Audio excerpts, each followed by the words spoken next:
Okay, so I've been browning the ribs on all sides. And you can see over here they're very nicely browned. I'm just going to set these aside while I continue to work on some of the other ingredients. Where I left off last time, I was just beginning to saute the, I'm getting hit here by beef and duck fat. It's a little bit painful. I'm going to go ahead and saute, when I left you off last time, I was sauteing the mirepoix in some fat from the stock trimmings, or the stock skimmings, rather. The stock is finished. I strained it, removed all of the beef parts, skimmed some more of the fat off, and it's doing quite nicely right here. And I'm going to add that to the mirepoix, which I cooked down with with another 4 ounces of tomato paste. Let me just add a couple more, I think 4 grapes before I do that.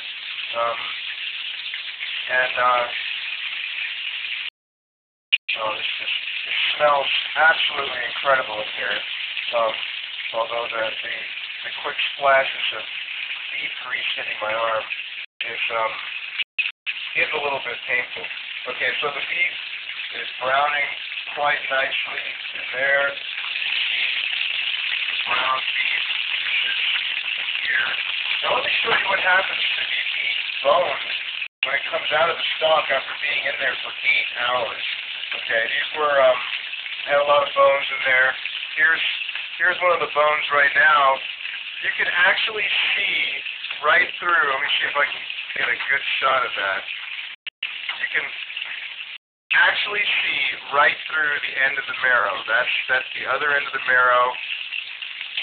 See that? No marrow. It's gone. And it's all been incorporated into a gelatinous mixture into the stock. So I've just gone ahead and thrown away those pieces, and we're going to set that aside. The actual beef short ribs, the meat that we're going to eat, we're going to set that aside for a little bit later. Now, just rewarming these sauteed and brown mirepoix pieces for the brown sauce. And what I have is I've reserved about a gallon of the stock over here on the side. I have some more stock left over that I'll be using to braise the short ribs as well. But this is going to make a fair amount of brown sauce. So I'm going to go ahead and add that stock right to the mirepoix. It comes right up to the top. Perfect. All right.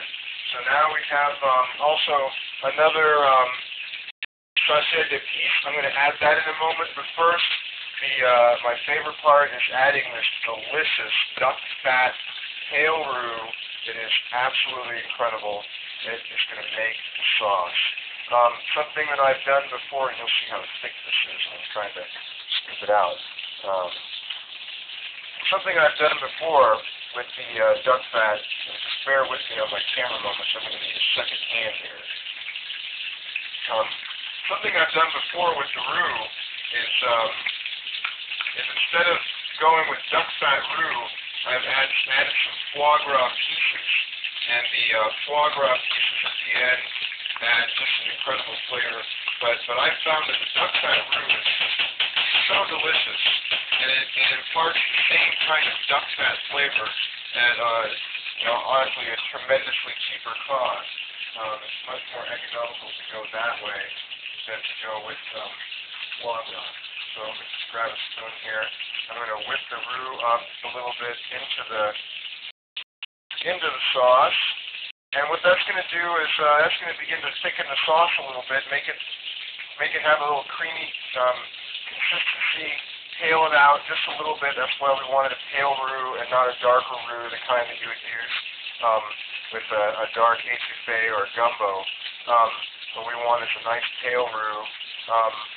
And then we're going to let this sauce reduce just a little bit, simmer for about an hour, maybe an hour and a half. And that's going to be our principal component for our braising liquid. And of course, let's not forget one more sauté cannot pronounce my French this morning. Let's see, let's just incorporate that in there. And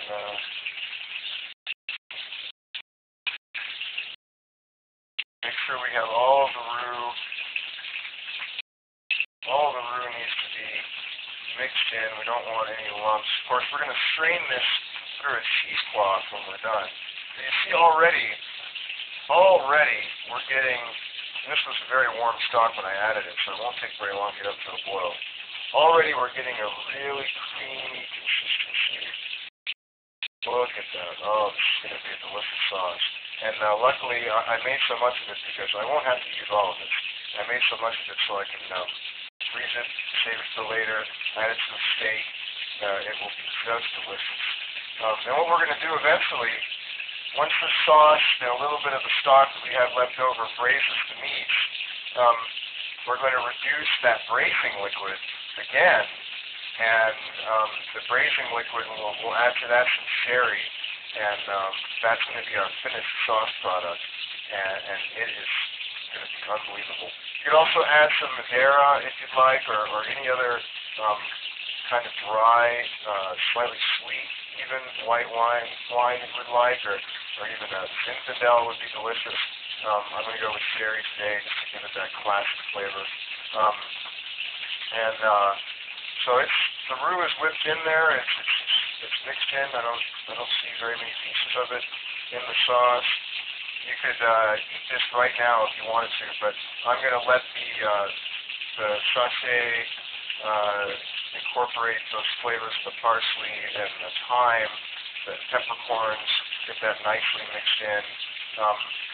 Again, I'm not going to salt this because I'm going to salt the finished sauce, but the remainder that I use for my day-to-day cooking after I strain it, I may end up salting that actually, just so that it has a finished quality to it, and I don't have to do anything to that afterwards. Okay, so the sauce is going to stay there for about an hour, and we'll come back. Once I get all of these rib pieces browned up, I'm going to take the oil, the beef fat and the duck fat that's in the pan, and saute yet again one more mirepoix with a couple of ounces of tomato paste. That will be our last step before adding some herbs, the meat, the sauce, the stock, and then it goes into the oven for a good 6 hours. So I'll be back at that stage.